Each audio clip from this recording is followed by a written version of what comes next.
환난은 인내를, 인내는 연단을, 연단은 소망을 이룬다는 말씀을 우리는 기억합니다. 환난이 끝이 아니고 인내가 끝이 아니고 연단이 끝이 아니고 소망이 끝인 줄로 믿습니다.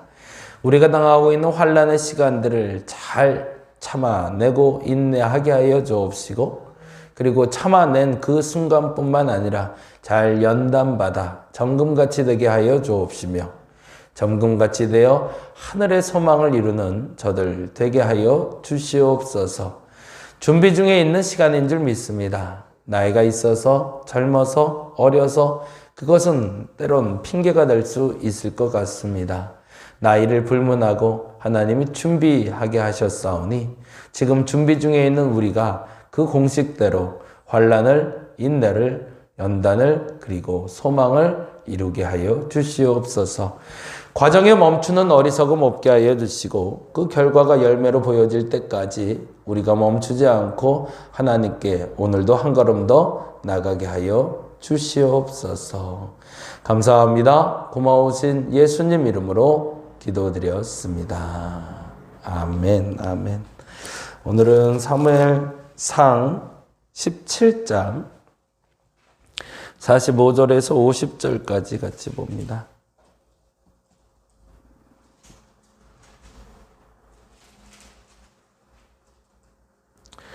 17장 45절에서 50절까지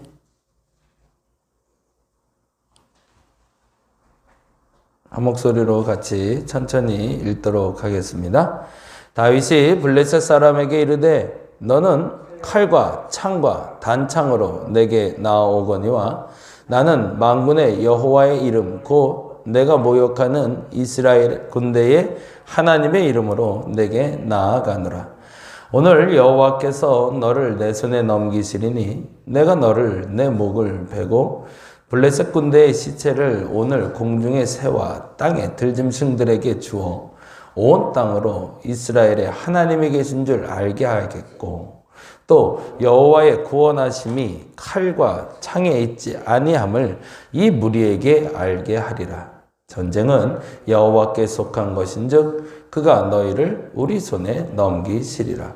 블레셋 사람이 일어나 다윗에게로 마주 가까이 올 때에 다윗이 블레셋 사람을 향하여 빨리 달리며 손을 주머니에 넣어 돌을 가지고 물매로 던져 블레셋 사람의 이마를 치매 돌이 그 이마에 박히니 땅에 엎드러지니라. 다윗이 이같이 물매와 돌로 블레셋 사람을 이기고 그를 쳐 죽였으나 자기 손에는 칼이 없었더라. 아멘, 아멘.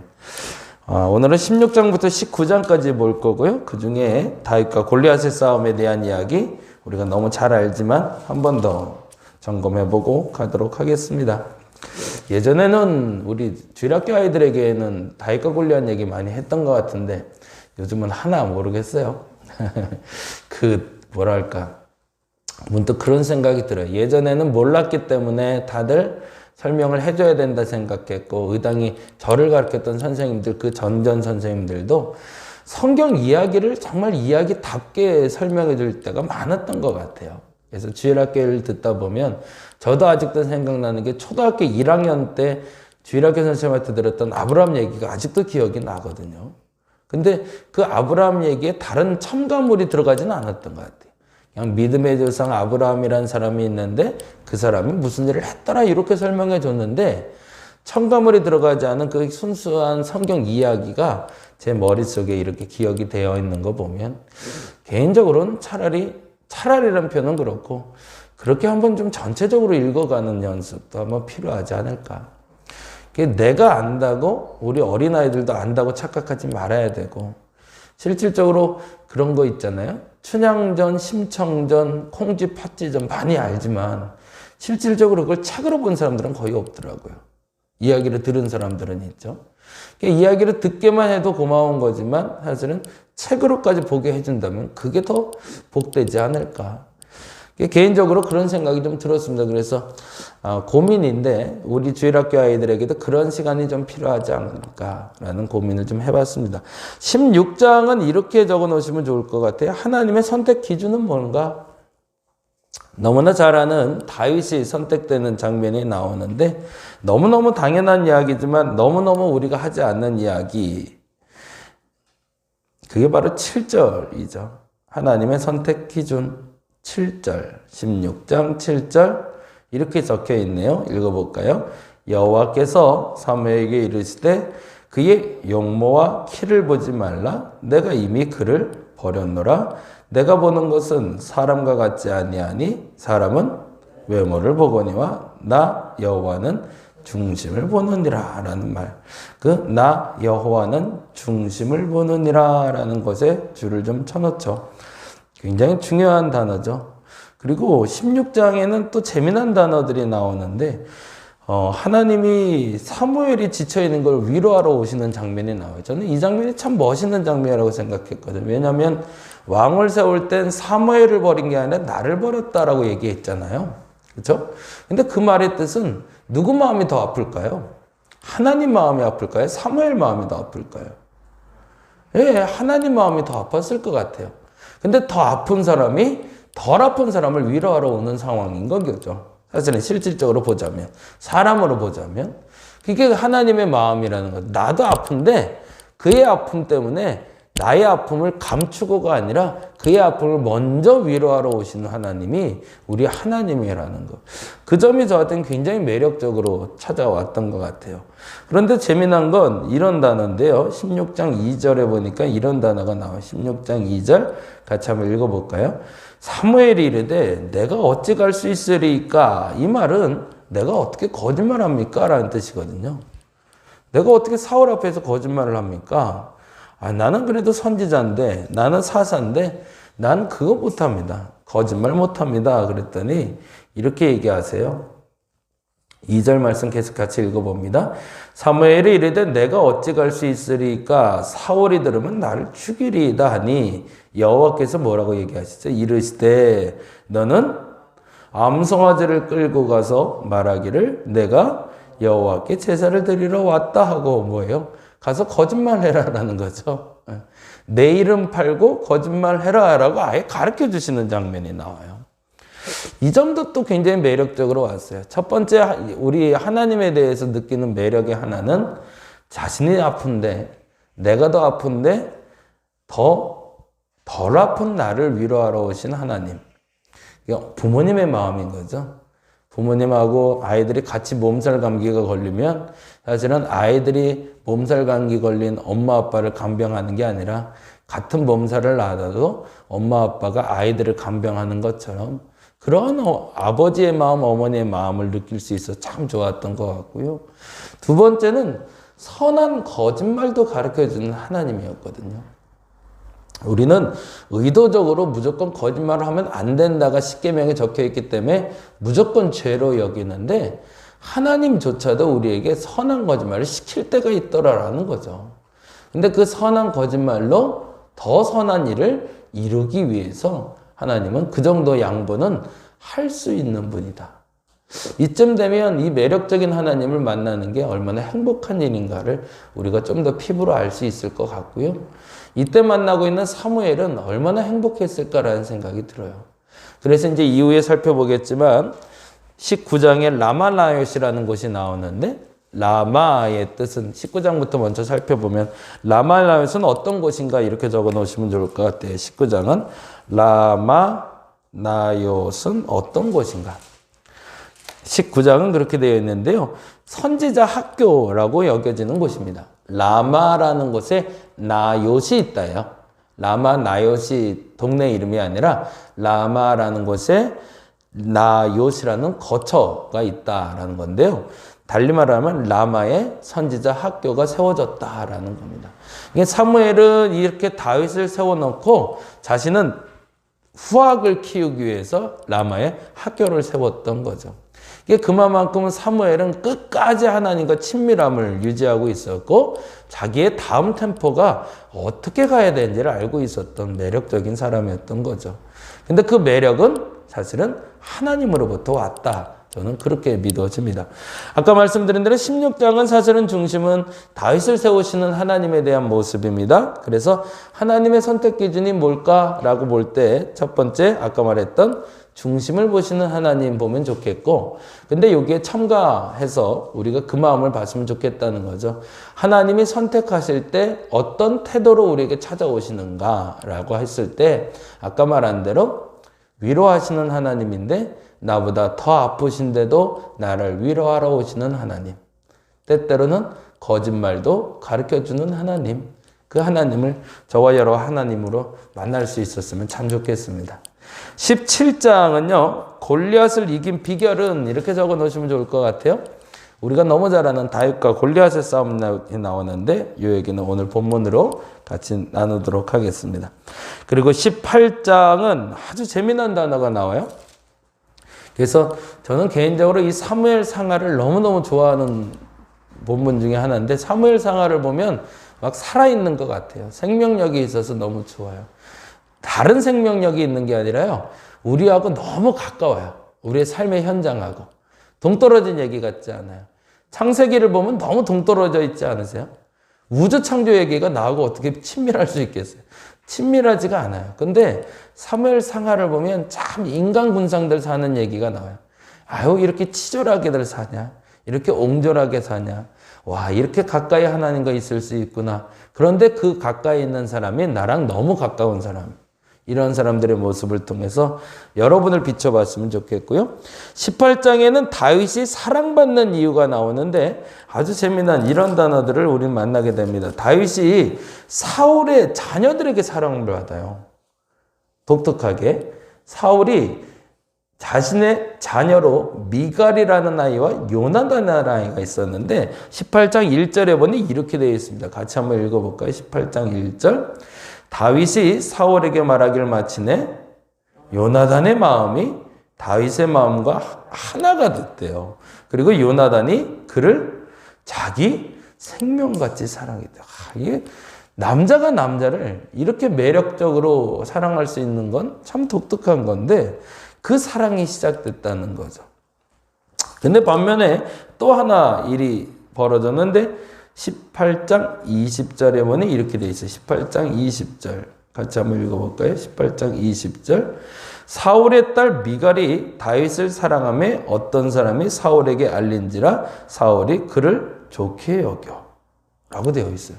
그러니까 사울의 아들인 요나단과 사울의 딸인 미갈마저도 다윗을 사랑하게 되었는데, 근데 중요한 건 여기서 한 형제가, 한 여자아이가 하나님의 사람을 사랑하게 된 이유가 뭘까를 설명하고 있는 거죠.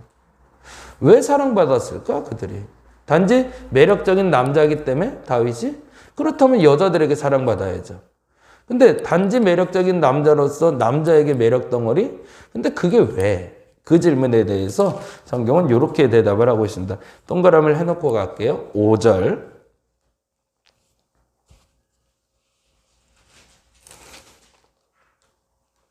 읽어볼까요? 다윗은 사울을 보내는 곳마다 뭐라고 되어 있어요? 가서 지혜롭게 행했던 사람이래요.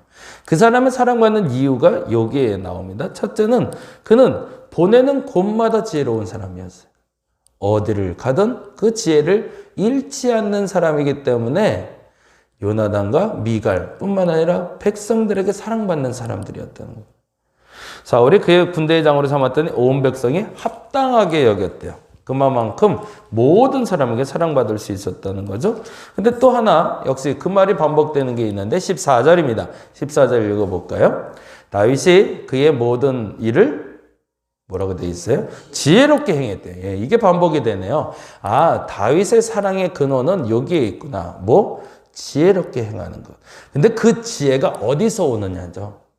네, 여호와께서 그와 함께 계시니라. 이게 찾아져야 사실은 오늘 18장을 잘 읽어낸 겁니다. 18장은 어떻게 왕의 아들이, 왕의 딸이 사랑을 받지? 나도 저렇게 사랑받으면 좋겠다 라고 질문을 할 때 그 질문에 우리는 두 가지 이렇게 대답할 수 있어요. 첫째는 그가 지혜로워서 그래.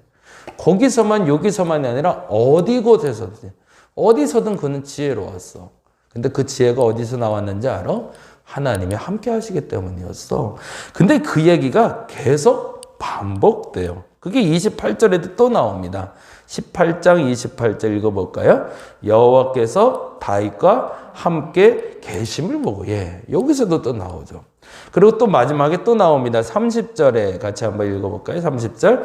블레셋 사람의 방백들과 싸우러 나오면 그들이 나올 때마다 다윗이 사울의 모든 신하보다 뭐 했대요? 더 지혜롭게 행했대요. 네.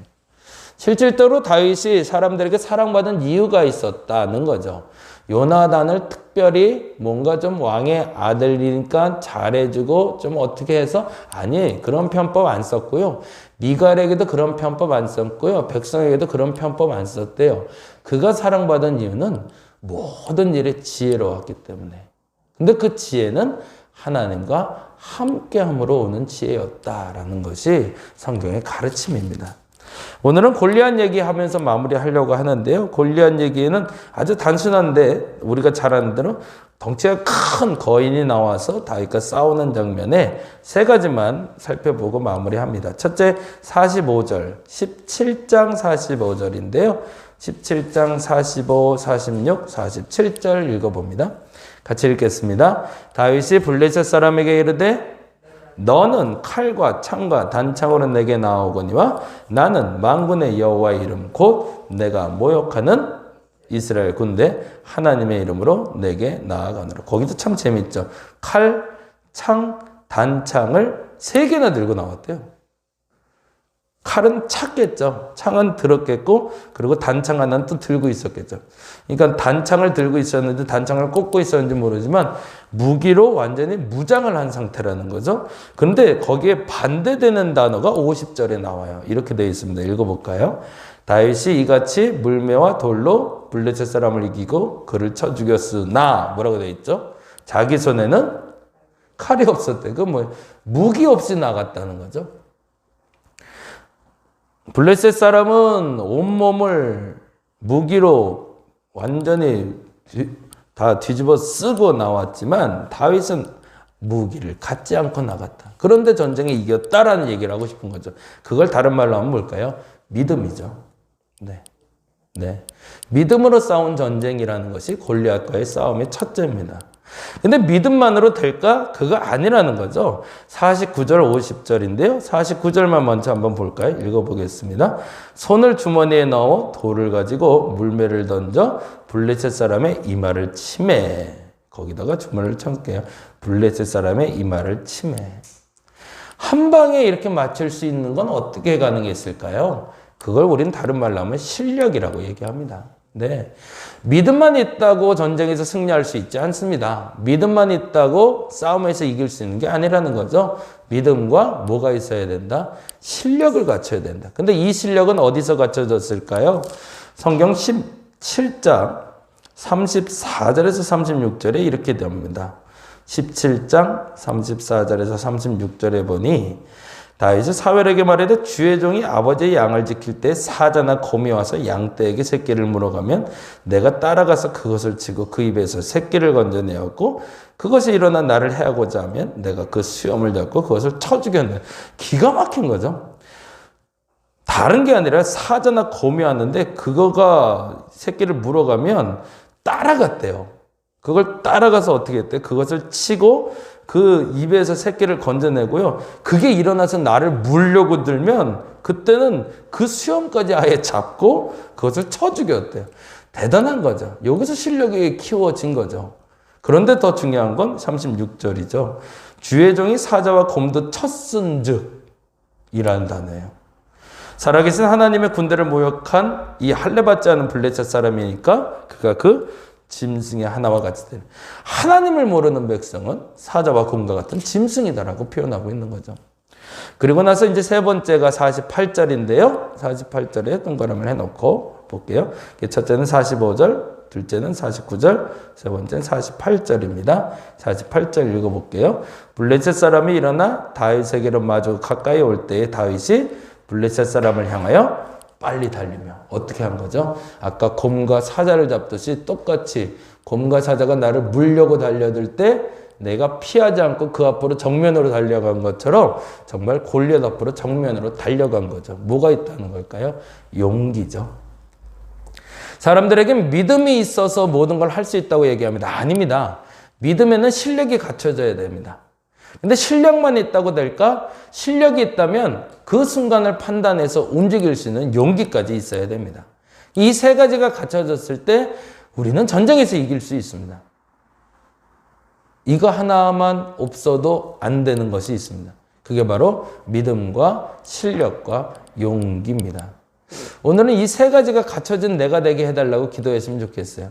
기도하는 시간엔 믿음이 갖춰져야 될 거고요. 그렇죠? 이 믿음을 통해서 하나님이 견고하게 만들어주면 내가 무엇을 할지를 결정하고 실력을 다져야 될 겁니다. 그건 현장에서 갖춰져야겠죠. 실수도 할 겁니다. 잘못도 할 겁니다. 그래서 그 실력이 갖춰졌을 때 용기를 가지고 나갈 수 있는 내가 되게 해달라고 기도하는 저와 여러분 되시길 바랍니다. 기도하겠습니다. 싸움터로 나가면서 용기만 있어서는 안 되고 그러면 무모하다고 얘기합니다. 싸움터로 나가면서 믿음만 가지고는 안 됩니다. 그러면 미쳤다는 얘기 듣습니다. 믿음도 있어야 되고 실력도 있어야 되고 그리고 용기도 있어야 됩니다. 세 가지를 잘 갖춰 세상에 골리앗과 싸워 승리하는 저들 되게 하여 주시옵소서. 감사합니다. 고마우신 예수님 이름으로 기도드렸습니다. 다 같이 기도하고 돌아가겠습니다.